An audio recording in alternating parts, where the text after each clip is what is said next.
Okay, so this is kind of like a quick and jumbled review of the Mini 3 Pro here, but it's also a rant that's fueled by two recent drone repairs that I needed to make. The first was my Mavic 3 Cine, which had a messed up gimbal that progressively got worse after an unfortunate crash into a tree. Luckily, it flew into that tree and just kind of sat there at the top. This involved a really fun rescue mission, which is definitely a story for another video. Anyway, after that incident, the horizon was never straight and the internal lock that holds the camera in place was broken, so it would never actually disengage when I started the drone up. I had to manually unlock the gimbal before starting the drone so it would work properly. The next incident was on a drone job where I was using my Air 2S and I also crashed that into a tree. I was making a rotation, I got the drone stuck between some branches, I tried to maneuver my way out but quickly hit a branch that led to a 75-foot tumble and ultimately resulted in a broken arm and gimbal. The Air 2S crash is probably what gets to me the most because I was using it on a job in which I was only making a couple of $100 photographing some empty land. So therefore the money I was making on that shoot then needed to go directly into fixing the drone that I used for that same shoot. So basically I was making no money for my time during that day. Yes, this is the cost of the business, but in the moment, it made me realize, why am I using these expensive drones on everyday jobs when I could be using something that is much less expensive and will get the job done just as well? The drone I'm talking about is of course the Mini 3 Pro, which is so good that it actually makes me question whether or not the Air 2S or the Mavic 3 are worth it. Like pound for pound, dollar for dollar, the Mini 3 Pro is by far the champion for its size, weight, specifications, and price. At the end of the day, when you purchase a camera drone, it all comes down to the image quality of the photos and videos that drone is able to capture with the camera on board. Of course, there's a lot of other important factors like the speed, the build, the flight time, the range, the transmission system. There's a lot that goes into making a really good drone, but at the end of the day, you're using that drone to take photos and videos. That is its main purpose. So the image quality really is important, and that's why DJI makes so many different versions of these drones so that you can choose which suits you best based on size, price point, and camera. So for example, the smaller drones have the more inferior cameras, while the larger drones have the better cameras because they can carry heavier payloads, but with those bigger drones comes a higher price tag. With that being said, let me right off the bat show you some images, both photos and videos taken with the Mini 3 Pro, the Air 2S, and the Mavic 3. So these are the three drones that make up DJI's foldable lineup of drones currently, right now. Now, I'm not even gonna try and get around to the fact that the Mavic 3 has the best camera, and that's because it should. It's DJI's highest end professional foldable drone with a 4/3 sensor, and even though on paper the photo resolution is on par with the Air 2S and technically less than the Mini 3 Pro, the overall image is far better with greater depth, more clarity, better dynamic range. I mean, the Mavic 3 photos just have a look and feel to them that make them my favorite to work with in post, thus resulting in my favorite looking images. The same thing is true for video. The dynamic range on the Mavic 3 makes the image look so natural right from the camera, and the wider 5.1K aspect ratio makes it easy to shoot epic cinematic video with an unreal amount of detail. If I was going on a trip and I wanted to bring my best drone with the best technology and the best image quality to get the overall best results, the Mavic 3 is my go-to every day of the week. That's why all of the travel vlogs you've seen on my channel in the past year have been filmed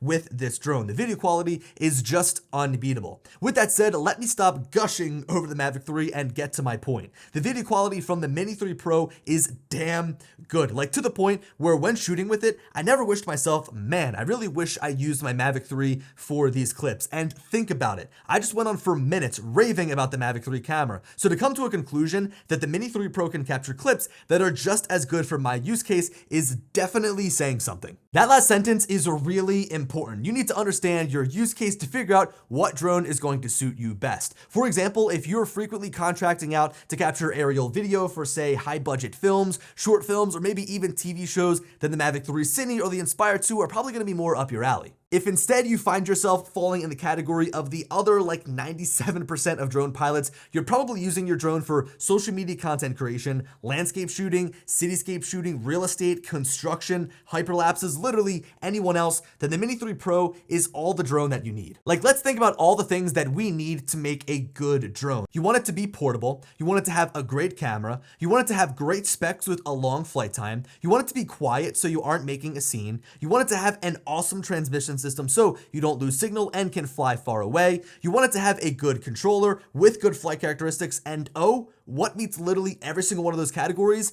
The Mini 3 Pro. It always seemed like DJI's mini drones had one little reason to keep me continuing to reach for my larger drones. The Mini 1, for example, didn't shoot raw photos or 4K video. The Mini 2 lacked obstacle avoidance and retained this tiny toyish design. The Mini 3 Pro, on the other hand, though, is a completely revamped aircraft that feels so much more substantial in every way. The build quality of it, the performance in the air, the images that come from the camera, literally everything has been upgraded to make this a much more robust drone, and the specs on board speak for themselves. Now, I'm going to do my best to break down everything that the Mini 3 Pro has to offer, but if you want a more in-depth look at this drone, I'd highly recommend another great resource by Pilot Institute. They have a complete deep dive on the Mini 3 Pro, and it is completely free. They have a full library of other free content as well, like deep dives on some of the most popular drones. These deep dives complement their paid courses, like their best-selling Part 107 course to help you pass your exam for your commercial drone license, a general photo and video masterclass to help you improve your shooting skills, and I've even got my own course where I teach the fundamentals of real estate photography and videography for anyone that is looking to get into the business. They often run really great sales like the current holiday pricing, so be sure to click the link in the description if you're interested in learning more about how to become a better real estate photographer and videographer, or if you want to check out all the other great content they have to offer, like that Mini 3 Pro deep dive, which again is entirely free. So getting back on track here, in my opinion, the most impressive thing about the Mini 3 Pro is its flight time of 47 minutes with the extended battery. There are often times where I'm out shooting at a location and I end up landing my drone before I run out of power because I've captured everything that I needed to. I can also capture longer hyperlapses over a longer distance because of this extended battery. I'm also kind of shocked that DJI decided to put O3 or OcuSync 3, their best transmission system, here into this drone, giving it 7.5 miles of range. Typically, DJI will use an older transmission system with drones lower in their lineup to kind of help separate the lowest end offering from the highest end offering that make up their entire drone lineup, but the Mini 3 Pro rewrites that notion as it has DJI's highest end best transmission system available right now, being O3. So that means no matter if you want to fly thousands of feet out over the water and capture photos of a lighthouse, or if you want to keep it close to you just to take photos of things that are nearby, you're going to get a flawless signal. Now, speaking of transmission systems, the Mini 3 Pro is also compatible with all three of the current DJI remotes available: the stock RC N1 remote controller, the mid-tier DJI RC with the built-in screen, and the highest end RC Pro with a brighter built-in screen. So no matter what your budget or preference of remote is, you can find one that suits your needs to be used with this drone. All of them have awesome ergonomics and lead to an awesome overall flight experience. Much like the transmission system, the camera is an area where DJI will typically limit their drones, again, that kind of fall lower in their lineup just to make those higher end offerings seem more favorable. But I would say it's actually been quite the opposite with the Mini 3 Pro, as this camera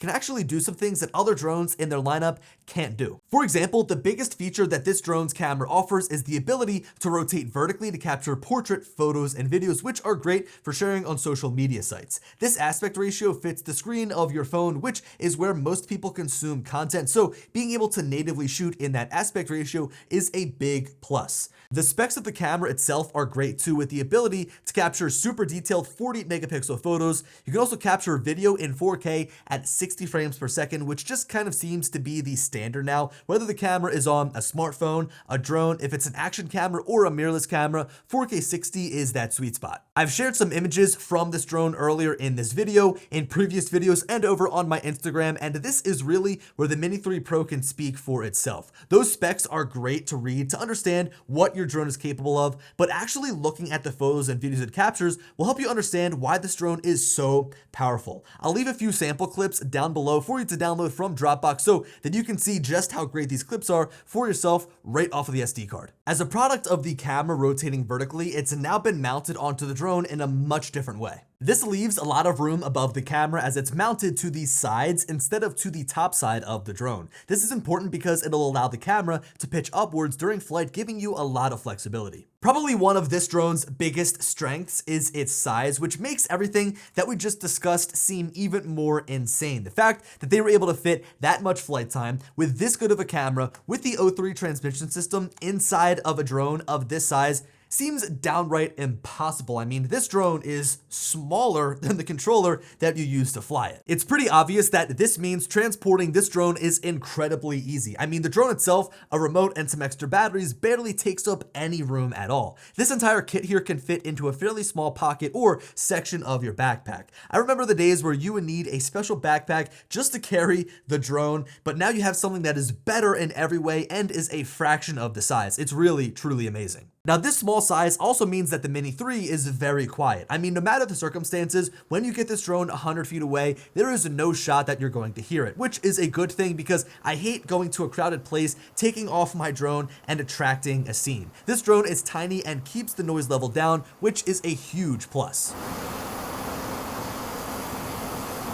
Now, the final point that I want to bring up here in this video is the flight characteristics of the Mini 3 Pro, but by this point, I feel like I don't even need to bring this up in my videos. The reason I say this is because all of DJI's drones, no matter where they sit in their lineup or how expensive they are, fly amazing. The handling, the performance, the speed, everything in the air feels effortless, which is exactly how you want it to be. I can honestly say that despite being DJI's less expensive drone, because it's one of their newest, it is one of their best flying drones because it's using their newest software and algorithms to deliver the best flight experience possible. So fueled by my rant, here is my conclusion. I think that 99% of the things that 99% of the people buying drones need to accomplish can be handled with the Mini 3 Pro and then some. I think that this drone can actually over-deliver on what you need from a drone. For example, being able to capture 40 megapixel images on this drone sometimes can be overkill. Sometimes I like dealing with the smaller file sizes and I'll just end up capturing photos at 12 megapixels because it's easier to deal with that smaller file size. So that's kind of an area where this drone over delivers. Also, look at the flight time. 47 minutes. Again, there are times where I'm doing a drone job and I can just use half or a quarter of the battery and get everything I need to, so it over delivers in that regard as well. And the final thing I want to bring up is the range on this drone. I mean, how often are you going to take advantage of the full range that O3 delivers? Probably never, but what's great about that is it gives you a nice strong signal at those closer distances so that you get a better overall flight experience. And for those reasons and more, I really have a hard time recommending the Air 2S or the Mavic 3 because the Mini 3 Pro does so much, especially for the price. So with that being said, after having crashed two of my more expensive drones and having to pay to fix them, my go-to drone that I've been reaching for on the daily is the Mini 3 Pro. Even this home right here that I captured for a client of mine, which I also featured in my previous video, was listed at $3.2 million. And despite it having a very high asking price and being a luxury property, I still chose to use my Mini 3 Pro, which allowed me to get creative, fly low around obstacles, and overall capture some amazing clips that are completely usable. Like in that case, nobody watched that video and was like, ugh, he used the Mini 3 Pro to capture this video. Why would he do that? No, nobody said that. The video looked great. It got the job done. And guess what? I didn't need to risk my $5,000 Mavic 3 Cine. Instead, I could use my tiny Mini 3 Pro and it got me great results. Now, with that said, because I own multiple drones, there are some scenarios where I would reach for a larger,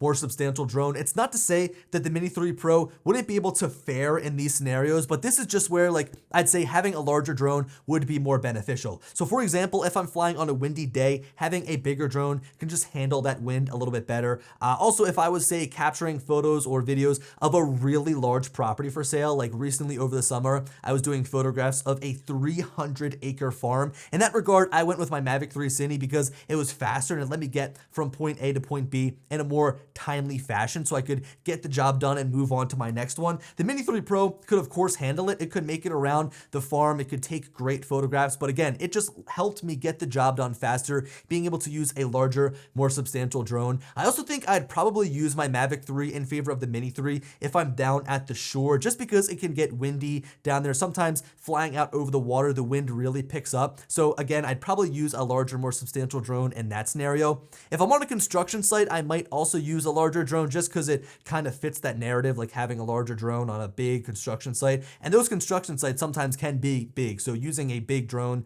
that's faster could be more helpful to kind of get around and take your images. And the final reason would just be to like impress somebody, right? Like if I was meeting a client for the first time, I'd probably bring a bigger drone and fly that drone rather than this little thing, because to them, they don't fly drones. They probably look at this and think this is a toy, but they see a bigger drone and they kind of will equate that to more quality. Yeah, so the Mini 3 Pro, all you need in my opinion. Great little drone, does awesome. I can't believe that DJI would release a drone that is so low in their lineup at the very bottom. That is so good. I mean, again, it's pushing on the heels of the Air 2S and the Mavic 3, and to me, it just honestly doesn't make sense why they made it so good. But hey, they did. It's priced well, and it can get the job done for you no matter what you need to do. Anyway, thank you guys so much for watching. Let me know your thoughts on the Mini 3 Pro down in the comment section below, and as always, I'll talk to you later. Peace.